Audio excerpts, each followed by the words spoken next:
Welcome to an Epiphany with Tiffany. My name is Tiffany, and I've just had an epiphany. This podcast is all about Christian singles looking for community. Christian dating can be quite a mess these days. I'll share stories from my guests and practical tips for successful love. Dating shouldn't be this hard, right? So grab your favorite snack or drink and curl up with this episode, and you might just have an epiphany of your own. Didn't grow up in purity culture? No, I did not. Yeah. Okay, we're going to start there. Okay, yeah.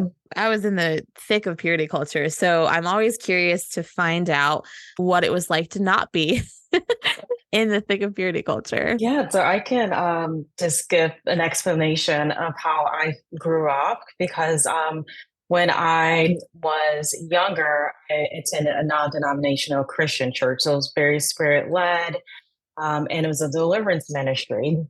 And so even though my pastor, we all talked about like the Bible and having a strong relationship with Christ, we did know about, hey, save yourself to marriage, like as long as you can possibly hold out. Because, some people are different and wired differently. So, if you're going to practice safe sex, that's between you and the Lord, and the Holy Spirit is going to have to walk you through a process of where, hey, you've made this decision and X, Y, and Z happens. There's always some type of like repercussion, and the Lord knows how to be able to talk to his children about, hey, you engage in this activity, this is how we can get you back on the right track. And so at my church, I didn't know nothing about purity culture. Purity culture was not a term at all. I remember at least one time, I think I had been like 12 or 13 years old, where I remember one of the, I wouldn't say youth pastor, but one of the ladies in the ministry was like, no one can wear jeans. And I'm like, what? This is absurd. Like, I'm wearing jeans in church. I don't care. Like, at that point, I was in my teen stages, I was like, yeah, whatever, that's not going to last long. And it really didn't last long. But I didn't really know about purity culture until I got more into my late 20s, early 30s, and I just kind of said something was off, and I'm thinking this seems a little out there. And now having more friends, and since now I'm 36, realizing, oh, this was like a big thing in Christian culture. I knew nothing about that.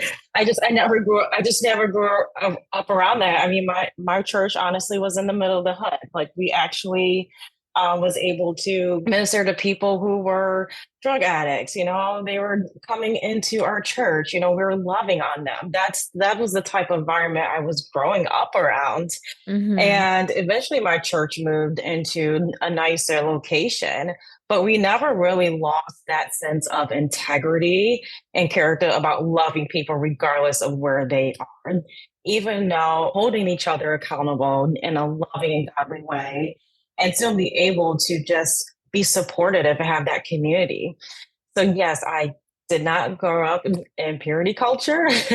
And hearing some other stories from some of my friends, I realized how painful that is for some of them, depending how that was introduced to them. Mm-hmm. Because I had my first boyfriend when I was 17.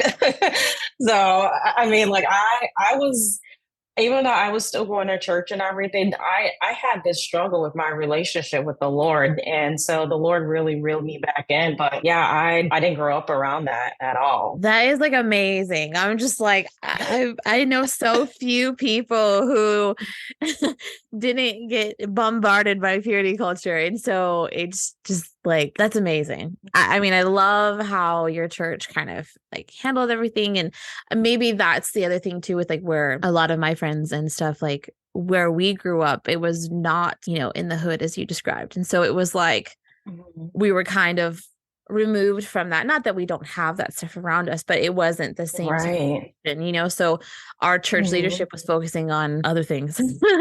Yeah, absolutely. Like keeping all of us from touching the opposite sex and like and all that stuff. I remember this one time we went to we were going to youth camp, and our youth pastors at that point in time decided to make it fun to have the purity talk. And they basically said, guys are blue, girls are pink, and you can't make purple. And so it ended up being like this hilarious joke the whole weekend, because we were like, for real? For real. Like, that's what we're talking about here at camp right now. And Right. like color theory, you know what I mean? But it was Yeah. that was the stuff that we had to deal with, though, like at our church. Mm-hmm. And that, like, it wasn't just me, like our church in particular. Like, I know so many other people who were at different churches, not just in California, but like, you know, all over the United States, that had stuff like that. And it's just like, that's not helpful. Like, it should have, No, you know, it's it should not. be a conversation about boundaries instead Mm-hmm. of just, oh, don't do this, you know? Oh yeah. Oh yeah, absolutely. And I can even share too that even in my church, we would try they would try to keep us like separate, at times because, they were getting older. People like some kids would start dating each other in the church. But like they're like, oh, just don't have sex. That was like the only boundary. But as I'm older and I've gone through a healing journey and still continuing my dating process, I've realized like, wow, I was really underprepared when it comes to dating as a Christian because I didn't know how to express boundaries. My family never really talked about this stuff.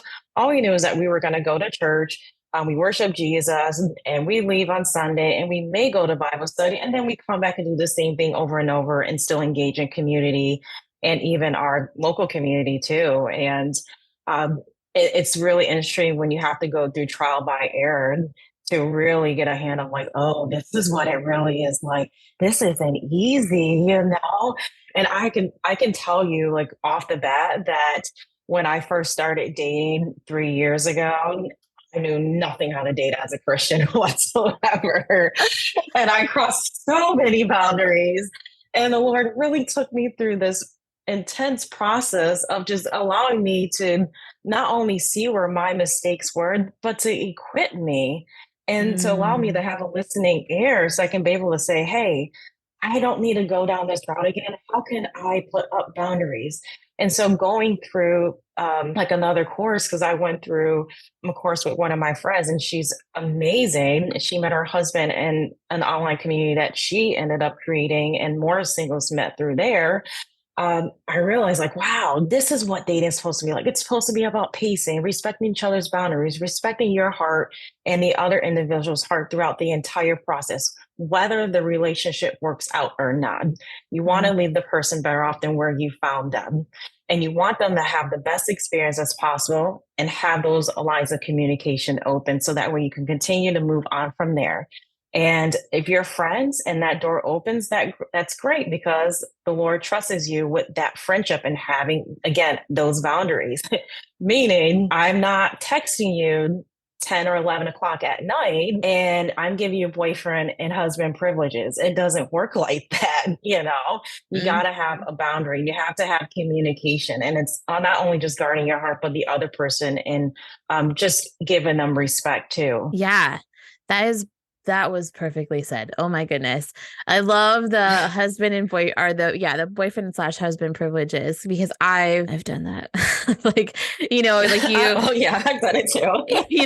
where it's like, you're like, oh, I'm so interested in you, but I'm not holding to this boundary that I set over here. You know what I mean? And we cross it so quickly sometimes.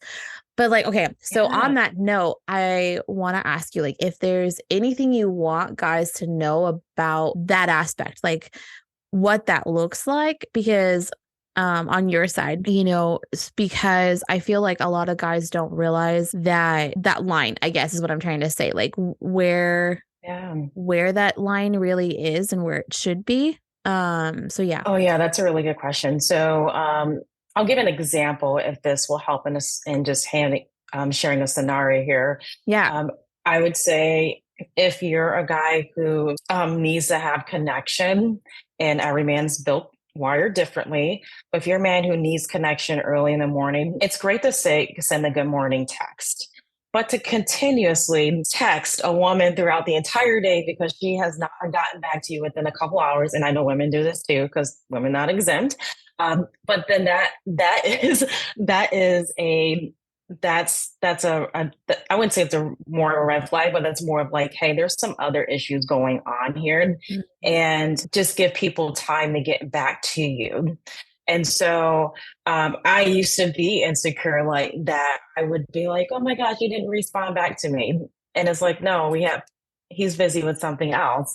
And so what I've done, because I've been through a situation with a man I was getting to know at the time, was saying, hey, I just want to let you know, I will be working from, let's just say 9:30 to 6:30 in the evening.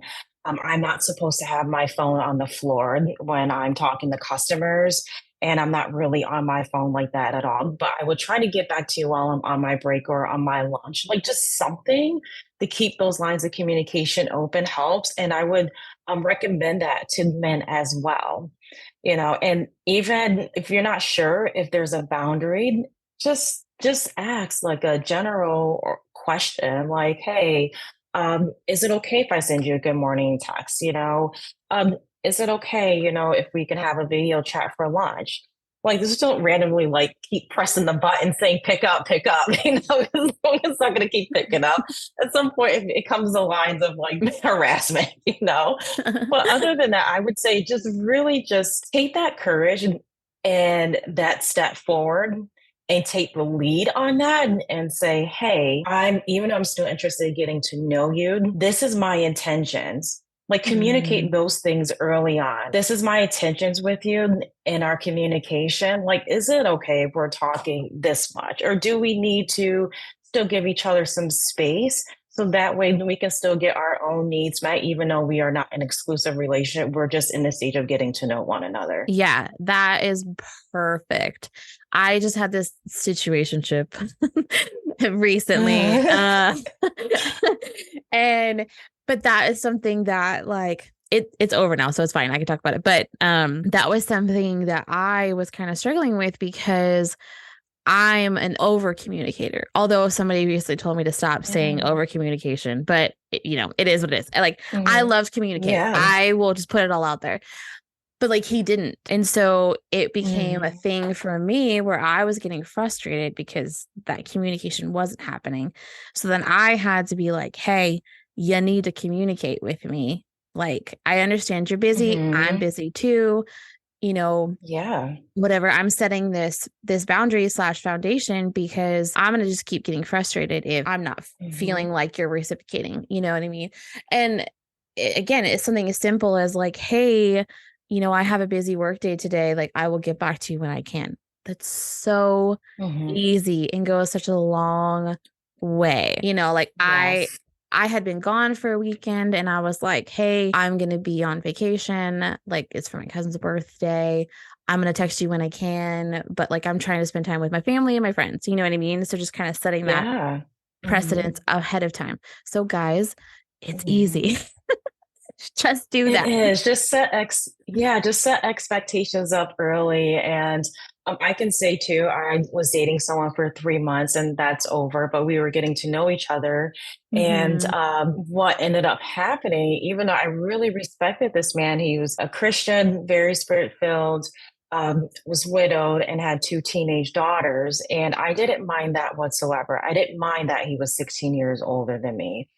What I had an issue was is towards the end of that connection is where I am a career transitioner. So I was in the middle of knee deep grinding with this 15-week program that I'm in. And my time is very valuable. And I did respect that gentleman's time. And it got to the point at the very end where I communicated and I usually don't like to do this over text. I like to just talk to the person, whether it's in person or video chat, whatever. I don't prefer to do this on text, but I had to take a step back because we were supposed to meet the following week because we were long distance, about 3 hours away. Not too bad at all. But he had other things that were going on besides his job, for example, that he was over employees. And then on top of that, he's taking care of his family. And then when I tried to confirm plans with him the next week, I didn't get much of anything. I received a text not addressing meeting up the next week. It was more of, hey, I miss you, kissy face. And I can't wait to talk to you on Friday. I'm like, we haven't even had a call planned or a video chat planned on Friday. Like, and so it was just very clear. And what the Lord has showed me in that moment was like, hey, there's a communication issue right here. And so I told him, I said, I don't know what's going on here. And, this is what I communicated to you before. And, I'm not respected in that, like that you're Mm-hmm. not saying, hey, I want to go ahead and meet up with you next week because you want to see me. Like it's clear that you don't. You're just glossing over the situation. And so I took a step back and said, I'm not in a position right now to continue to dating and move forward with you. And I did wish him the best. Did he respond to me? No. I was very surprised, and my friends were very surprised because the amount of communication and time we had spent together. And it was just clear that he didn't want to move forward with me, but I just kind of felt like I was being held on to, and I was like, no, this isn't gonna work.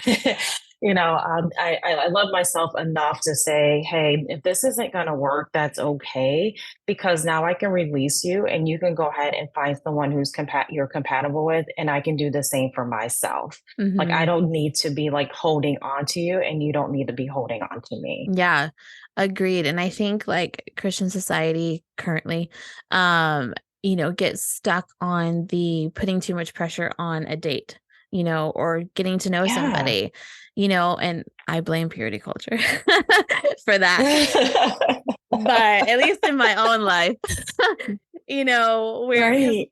because like again, like in that realm where it was like, hey, you're gonna find your person and that's gonna be it, and like, you have to date for marriage Mhm. and blah blah blah blah blah. And I'm like, can't we just get to know people and then see what happens? Like, why do we put so much Mhm. pressure on all of this? I don't know if you've listened to like Bob's episodes. Have you listened to the What Men Think series yet? I've not been able to get around to it, but it's on my list to listen to. Okay, okay. I just was asking because there's a couple of different episodes that the guys talk about that too. They talk about the pressure, just take the pressure off. And I'm like, Mhm. yes, yes, like I Yes. agree. We need to Mhm. just take it out. Like it's just a getting to know somebody and seeing what happens. Mhm. It doesn't have to end up in, a marriage and 2.5 kids, and a white picket fence. Right. Right, absolutely. Like it's about getting to know people in general. It's just like if you're working like at your job, or you go on a vacation, you're doing solo traveling, or you're with your friends and family. You get to know people, the culture, and that entire environment. And it's the same thing with dating too. It's very interesting that some of us, and I've been guilty of this. Like I'm like, this is what I want. This is my type, and that's it, and that's all I want. And if I don't see that, and whoever doesn't talk to me, then um, it is what it is. But sometimes what ends up happening is your type may not be the best fit for you. Hmm. What you're looking at through rose colored glasses is not everything. And I can say I've been in a situation before, and I'm going to get a little vulnerable and candid here, but I'm making a point here because I've shared this with someone else. I'm part of another like women's group. And I remember there was a time when I didn't know how to date as a Christian. And so I was in a season where I'm like, I just need to put myself back out there, and the Hmm. area I live in, there isn't not a lot of like Christian men, like a lot of people are like married, and I just need someone who's open up to Christianity. And I wasn't taking on a project, but I was like, if someone knows something, Yeah. and they go on a date with me. Well, I went on a date with this one person who he had a successful real estate business. Um, I was like, okay, that's fine because I just want to get to know the person. I don't care how much money you have. I just want to get to know you. And so we went on a couple dates. And I probably shouldn't have did this, but I did anyways. He showed me one of his real estate properties, which I didn't realize it was like his. And so then we had a great conversation. Nothing else really happened. And then he tried to pressure me into having sex with him. And I said no. And so then he said, Oh, well, I know you feel the connection and everything, and you see what I feel, what you feel. I'm like, okay, I don't know where you're going because I have more self-control than than what I thought. And he's Yeah. like, well, just think about it, And so I left. And then maybe a day or two later, it didn't work out because he said, this isn't gonna work. I was like, okay, that's fine, be on your way. Months later, because I was thinking, like, Lord, I don't know why that didn't work out, even though I wouldn't have had sex with him. Like, this just wasn't gonna happen. Come to find out, months later, I get home from work and I'm sitting in the kitchen watching the news. This man was on the news because he got into a relationship with someone and then they started living together. And I was like, they couldn't have been that much longer from when I went on a couple dates with him because he was single, he was divorced. And yeah, he held her hostage in the home, tied her up, and threw her down the stairs. And she was down there for 3 days. It was only by the grace of God that she got out of there and got her passports and everything. So he got arrested with that, along with several other charges. They were going to take it to trial, but what ended up happening was they just kind of drag these things out. It's not like Law and Order SVU, Yeah. excuse me, where you're like, oh, 2 weeks later you're in trial and then you get the conviction and everything else like that. It's just it takes a long time. And so I'm thinking, they're going to make this public because he has a public business. But no, they didn't make it public. They made it very private. Mm-hmm. And I found out maybe over a week ago because I was like, I haven't heard anything about this since. This guy ended up dying. So I think he might have committed suicide because of the public humiliation and what he put himself in that situation because it was going to go to trial, but it didn't happen. And when I heard the news, I didn't feel like, oh, it serves him right or anything. It was more of like a sadness because here it is that God could like redeem this person in their image and reputation if he, whatever time they would have gave him, but he ended up passing away. And I just felt some type of sadness. I'm like, this was very unfortunate. I would have never want anyone to die, regardless of that situation, that decision that he made. But I felt really, really sad for the woman who went through that because that is just very traumatizing. And it takes a very long time to recover and heal from a situation like that. Mm-hmm. So I always share this story because this is probably the second time I've shared this, is that, sometimes we get rejected and God allows that to happen because he's protecting us from situations like this or something else that's going on. So sometimes when we're in our season of waiting and we're like, oh, I don't have a ring on my finger, and this isn't happening. Just trust the Lord in that. And that's something that I'm doing right now. And I've learned even more like, oh, I want to really trust the Lord on this because if I'm waiting this long, there's something good coming. There's Yes. something good coming, and it's fine. And I've seen successful marriages, I've seen failed marriages. Marriage is work. Marriage is work. I deal with the public on an everyday basis, and I work at a retail store. And I can't tell you how many times I've seen really great marriages when people come in and purchase things or need help.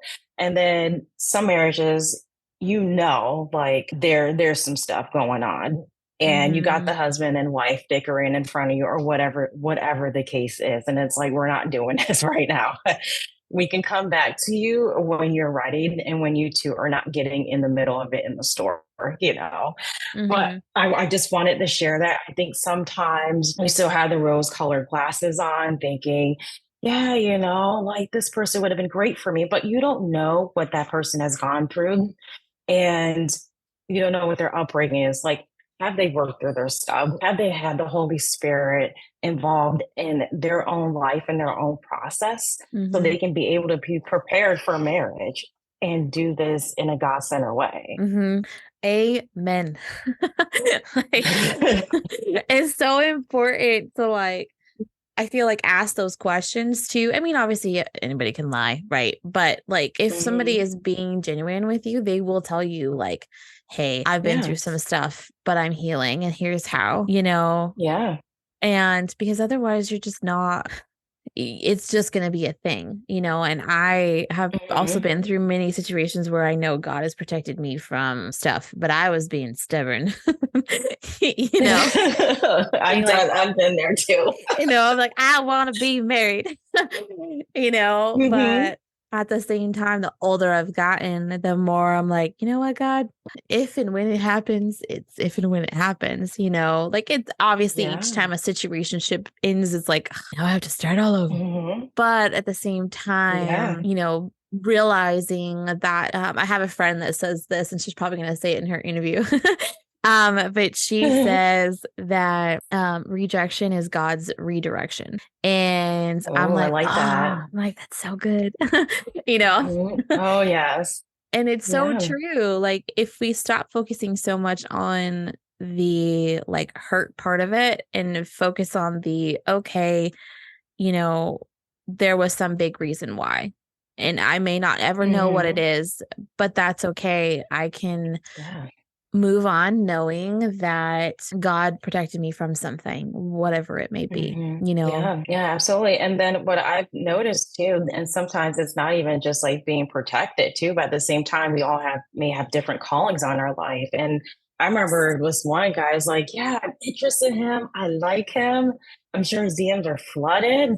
And so he saw my like I sent the video. Like this is how bold I was. I was sending a video and it was very brief, like, hey, I want to get to know you, blah, blah, blah. Like I was very like nervous to do it, but I did it anyway. And that person never said anything. And I was like, Lord, like, why didn't this guy say anything to me?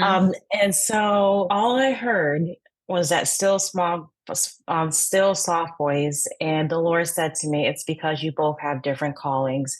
And this is why you two will not be able to be together. I was like, oh, okay, I respect that. Because I would rather have someone be with a spouse and they have a similar calling, or the Lord's like, hey, you two need to be together, versus being with someone and it's just completely way off, And I just respected the Lord's decision on that. And I just said, that's amazing. Thank you so much for sharing that with me. Cause I know it wasn't my fault then. It wasn't like, oh, because I looked a certain way, or maybe if I had my hair done a certain way. Like, no, let's be real. A man likes what he likes. Yeah. And the man is very simple. If he's going to like something, he's going to say it, you could have all the filters you want on your photos, it doesn't matter. The men can see all of that, it's, if he chooses you, he chooses you, and it's a good thing when a man chooses you and he wants to lean in the relationship with you. And I just was like, these are some of the lessons I've learned throughout my whole dating process, and learning from some other ladies too who had been recently married, and just hearing their stories, and even men too, because I'm not even going to exclude the men, but it's the same, it goes for some of the men as well. Yeah, I wholeheartedly agree. I don't know, like sometimes I'm like, you know what, I would be okay if I didn't get married, but just in the sense that it's sometimes I'm tired. And I also think that that's God being like, okay, well, you need to take a minute. Like there's something that I'm still trying to work out in you, and I'm like, okay, like, and I agree. We have to have a similar like calling, right? Like whether that is like full-time ministry, or you have a specific way you want to raise your children, you know what I mean? Like, because that in and of itself is a calling, right? And so it's not just so much like strictly ministry related, because obviously your kids are your ministry too, but some people, amen. Some people get caught up on the whole like, oh, well, if you're talking about, a calling, you're talking about just strictly like ministry in the church. And I'm like, no, that's not what I mean. Like I'm talking about what that looks like for my future family. And I want to be equally yoked in that. and like, what does that Yeah. look like? And because if you're not on the same page about like either discipline or whether your kids are going to go to public school or homeschool, like, just these Mhm. different things, you're going to have issues in that. And, Yeah. you have to be aligned in those areas. Mhm. Otherwise, you're going to struggle. Oh yeah, yeah. You have to be aligned in that. Those conversations have to be done before you get married. And I find it very interesting of how many people I've met where they said, "Oh yeah, we got married like right away." But we never had those conversations early on. But it's like it's so important to have those conversations early on, like before, so that way when these things do come up, when you do have kids, then you're both on the same page, at least for the most part, because, everything's not perfect. So you got to Yeah. be on the same page for the most part. Hmm. But yeah, it just, like you said, it's not just about the ministry calling, it's about your life calling too. And how you're gonna raise your kids. How does the next generation look? What are you instilling into your family, and you as a partner, like that's just very important because you have to continue to grow together. It's a Hmm. long, lifelong partnership. Yep. And we don't know our futures, right? I Yeah. one of my friends last night said this. She was like, she heard that your future children don't have a choice in who their father is, but you do. And I was like, Hmm. holy moly, that Yeah, is huge. Like, it yep. is. It's massive, like that responsibility. And on the guy's side, like they have the responsibility to choose their future children's mother. You know what I mean? And like Hmm. that's heavy. Like Yeah, it it's is. it's a huge responsibility because they're stuck with that mother or father for their life, Hmm. and Hmm. you better choose wisely. you know? Yeah, Oh, you have to choose wisely, at least try to. Obviously yes. people change throughout the course of their life, that's out of your control. Um, but all you can do is really just intercede and pray from that the Lord will turn those situations around. And even Mhm. though it doesn't come just like that, it could take years, and it's just, it's just something to be patient about. Mhm. Yeah, agreed. And like in that aspect too, the waiting process of praying for somebody that is in something that they're, struggling with or whatever. Because I've seen that a lot in my personal life and in like the lives of my friends and stuff. And then when they finally get to that point of repentance, it's just like and sometimes it can take a very long time. Like one person in Hmm. particular that I'm thinking about, it's like it's been almost 15 years, Wow. Yeah. and Yeah. but that repentance has finally happened and it's just like, Yeah. like yay, we are there and Mhm. like and God really won in this situation and it's just so amazing to see. And again, like we have no idea what our future is going to look like. We don't know Mhm. those battles that we're going to face in the Yeah. future. And it's just like I hope and pray that I choose correctly. Because it's still a Yeah. choice, Oh, right? yeah, me Like too. Yeah.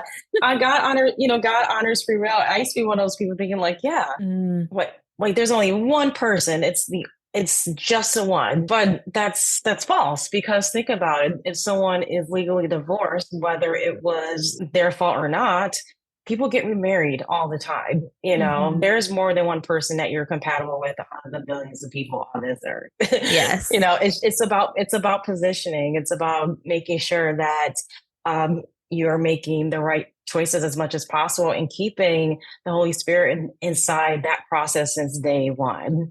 Mm, And I know there's something that I've seen between both sides, between men and women, especially in the Christian community. They're like, well, we're not sure about like where this is going and our, connection. And that's why I'm like, I know personally for me, I can't speak for other people. I'm like, I don't work with confusion and God is not an author of confusion and I don't work with unclear. So we got to be clear early on and we have to keep checking in with each other throughout this entire process. But I think having the Holy Spirit in that is going to save a lot of guessing and assumptions. And having that communication open is just so helpful. And I know I can say this because I was the person who was like, I don't want to say anything, I'm just going to let it free fall and let it flow. And whatever the wind goes, that's where I go. And Yeah. the Lord was like, God was like, no, no. Jesus was like, I'm going to help you through this. And I started getting more of a voice, and it just went on from there. I was like, oh, wait, I really do have a say in this. And God wants the men to have a say in this too. Like, Yes. yeah, have a say in this. Like, it takes two to be in a connection and a relationship. So it's very important that you would speak up and say something as well, even if it's the smallest thing. Obviously our triggers are our own, and we have to deal with those on our own time, Yes. but at least get clear early on. Yes. I love that you said, God is not an author of confusion. I've heard that a lot recently. And I'm just like, because every time I like say the phrase, I'm so confused, it just pops in my head and I'm like, but Oh, yeah. I think sometimes we get stuck in the outward influences of the what ifs, right? Because of past Oh, yeah. stuff or, whatever the situation may be. And, like for me personally, I question, I'm like, is this God or is this like me? Because sometimes in certain Yeah. situations you can be a little bit confused because it just, again, if you want to be married, you're going to like be focused on that. And it's like, okay, but am I really listening to God or am I ignoring the red flags or, whatever? Right. And yeah. Yeah, especially when it shows up early on or even Yep. in the middle of your connection. It's like you can't ignore that. And then what I love is that even if you're talking to your friends, because we all love to talk, and share with our friends, like, hey, this is new, this is what's going on, I'm talking to whoever. But it's like when you start sharing those things with your friends, and then they're giving you concerns and like, hey, this is concerning, I would be on guard about that. And I have my little like support, my little friends unit, whatever I like to call them, my little friend circle. And they're like, they hold me accountable and I hold them accountable. Yeah. And that's why I want to still encourage to the men too. Like, get someone who's accountable, have a church community, people you trust. I don't care if it's just one person. Get someone that you can trust with in one area of your life, especially if it's dating, for example. You don't want to be out here trying to fend for yourselves. When you're going through this process, you need to have a support system, a godly mentor, a man mentor. You see my eyes, I'm like, a man mentor. And yes. A man mentor, not a woman, a man mentor, and let the Lord lead from there, So I really want to emphasize that because sometimes people make a decision and I don't have, just so you know, I have a mentor, but I don't have a man mentor. I have a woman mentor. I have people who can hold me accountable. And so it's very important. And I want to say this too, especially if you're new to the Christian faith and you're dating and you are one of those people that looks like that you can be in a magazine somewhere, get a man mentor. Do not get a woman mentor and thinking, oh yeah, she's not like the rest of the women, like she's not falling at my feet and she's in my corner. Listen, I don't care if you're Christian or not. People are going to be people. Human are going to be human. The woman could be attracted to you and then later on thinking, oh, I still have my chance with him. Or vice versa with a man with the woman. So it's very important to exercise discernment in these areas and to say, hey, this isn't the best decision. This isn't the route that I need to take. I need to get someone I can trust who is the same sex as me and take your dating process from there. Yeah. The Bible is very specific about like older men mentoring younger men and, older women mentoring younger women. Like it is clear as day written right there. You know what I mean? And I I wholeheartedly agree with that. Like I have a lot of guy friends, but we have boundaries. You Yeah. know, Oh yeah. you know what I mean? And Me I'm like, too. yeah, if they're struggling with something, I'm all, you better talk to another man about that because Hmm. I'm a woman. I don't know. I Yeah. can give you like a, maybe overgeneralized like thing of like whatever, like, hey, this is your Hmm. situation. So maybe it's something like this, but you should probably still talk to a dude about that because I don't know. Yeah. Like I'm not in y'all's realm, I'm over here Oh yeah. in Womanville and I think about it differently. So I can't speak to that necessarily. Now, obviously, if it's something like I had a friend reach out to me last night and he was like, hey, like I just had this happen, or whatever, where a friend of his basically, like a woman friend, basically just kind of ghosted him out of nowhere. And he's like, what the heck? Wow. You know? Hmm. And so, like, in that situation, I'm like, okay, well, I'm not her, but maybe it was blah, blah, blah, blah, blah, blah, like just gave some reason, Yeah. Hmm. in that aspect, that I feel like is okay. But if it's something else that's like very specific to men, yeah, you better not become knocking on my door. If you want prayer about it, Yep. okay, cool. Just say, hey, I'm Yep. struggling with some stuff. Can you pray for me? I'm all for you there. You know what I mean? But Hmm. yeah, I'm like, there's just Oh some things yeah. that you don't need to talk about unless you are married. Oh yeah, absolutely. And even with the whole prayer situation, it's, you're having that boundary. It's not like you're calling me Hmm. every week or every other day because you still need prayer. Like we're gonna do a group prayer, we're not gonna have an intimate prayer and, cross boundaries. That's where the boundaries conversation comes in again, like, Hmm. hey, I would pray for you this one time, and you have those boundaries in place, because again, it's about honoring yourself and the other person, but you're not trying to get into this situation where you are like trauma bonding, for example. I'm just throwing that out there. Yeah. Like, yeah, you don't want to go into anything like that whatsoever. Yeah. That's just not safe. Been there, Definitely done not that. safe. Been there, Yep. done it. Don't want to do it again. Yep. I don't want to do it either. Nope. Yeah, it's just it creates too many other issues. I mean, again, like I have a lot of guy friends and I've always had a lot of guy friends, and it's like, I don't know, I'm just one of the guys apparently. But but I've still had to learn what those boundaries look like, right? And especially when we were Hmm. younger, like high school age and then like early college age and stuff, where some of those guy friends started dating. It was like, okay, what does our friendship look like now? Because I don't want to step on her Yep. toes, Hmm. And I feel like it's still carried into like today's friendships with guys that I have. Like if they're Yeah. dating somebody, you know, like I don't want, there needs to be other boundaries, I guess, added into there, because I'm like, Right. I'm not going to be the person that you come to if you have an issues with her. Like you better go talk to her. Oh yeah, you know, absolutely. you know what Hmm. I mean? And just like, what does that look like? Because I know at some point it'll like the transition will happen on my side. Like when I start dating again, like officially, what does that change look like?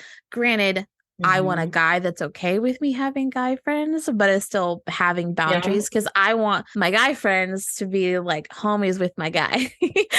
Hmm. You know Yep. what I mean? Because I'm like, I want to Yep. keep it all in the family.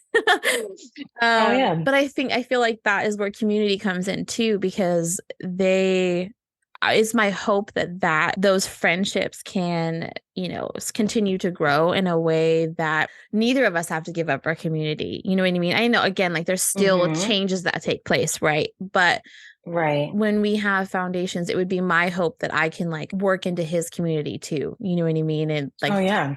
vice versa, because that's really what the body is about. And you need Hmm. people in your corner that you can go through life with. And, Yeah. you know, so anyway, I'll stop ranting about that. Oh no, no, I love that. I loved everything you were saying. You have to have community, and those when relationships start to form, especially when your guy friends are in relationships, there has to be boundaries. I can say that for like even my best friend, and he's now engaged. So he has 3 kids with this woman. He's not He's not like a Christian or anything, but he's been my best friend for a very long time. We knew each other since college. So he knew as a Christian, he knows I'm still a Christian, and he respects that. And so, so like with them, he checks in with me all the time. Like our friendship is great, but the dynamic has changed because they're planning to get married next year. You know, they just moved into another house, for example, and his now fiance, I've now started to be able to have a conversation with her because she had her own struggles that were completely separate from my best friend, and, you know, our friendship. So now even was like, you know, I'm trying to visit y'all within the next 3 weeks, and let me know when you're done moving into the house so I can finally, and I mean really finally, meet her, because, you know, our schedules have been all different. But I want to say too, where I have the boundaries set up, and my best friend can say the same thing, is that we're not texting each other late at night. You know, I honor, respect him and his fiance's relationship. I had a conversation with her for the first time, I think maybe a couple 2 to 3 months ago, because she had like other issues going on.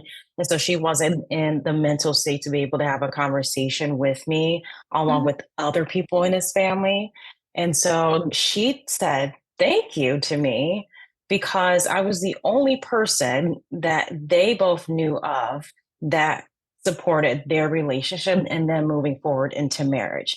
I've told my best friend, I said, I've been rooting for y'all for this whole time. Y'all have gone through some stuff together and separately. You got 3 boys, ages 8 and under, all 3 of them.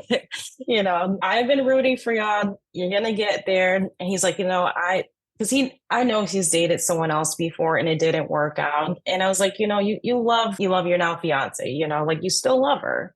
You know, that's a lot of history over there. And they're doing so well right now. And she's doing well. But like I said, I had those boundaries up, you know, and, you know, she's got my phone number. I'm like, girl, you can text me anytime, you know, like there's no conversation that's off limits, you know, but again, whatever y'all issues are, you two can work that out. I'm not in that, you know, like I'm a single woman, you know, you two are a couple and you're getting married. You can deal with that in the bounds of like moving towards marriage, you know. And so they know, like, I respect their relationship, and I'm not going to do or say anything that is going to cross a boundary where it causes all sort of chaos, because I love them dearly and I want to see them thrive and succeed. Yeah, exactly. I had something like that happen back in the day, where I was closer with the guy. Not that I wasn't friends with the girl. But we all went to youth group and stuff together. But once they started dating, it was like, oh, like I need, you know, I want to respect this. So like, hey, we're all going to hang out together and like, you know, and stuff. Not that I hung out with him separately all the time anyway, but you know what I mean? Like it was like, now you guys are a couple, so it's going to become like us 3 hanging out and, you know, whatever. And then we all started a group chat together, and it just like, it was cool because I ended up being able to develop more of a friendship with her, and, you know, we're all still friends now. And it's just, it was a good learning experience. So it can be done. Boundaries are important. Oh, yeah, absolutely. It can be done. Men, you can put up boundaries. It can be done. It may be a little challenging at first, but once you start to get the hang of it, it becomes a lot easier over time. Yeah, exactly. Okay, we're close to time, so I don't want to keep you like past hour. So I love this. Thank you so much. That was a great conversation. I loved it. I loved everything about this conversation, and it was so nice to be able to just hang out with you for an hour and have this conversation. I've learned so much from you, and I'm just so happy to, you know, be invited here. So thank you. Hey, thanks for listening. I hope you've enjoyed the stories and the perspectives that were shared in this episode. Please share it with a friend whose dating life might need some help. Wink, wink. If you want to connect with me on social media, you can find me on Instagram, TikTok, and Twitter at an Epiph with Tiff. I really hope to see you there. There are multiple ways that you can support my show. You can pray for me, rate, review, and share any episode that you love.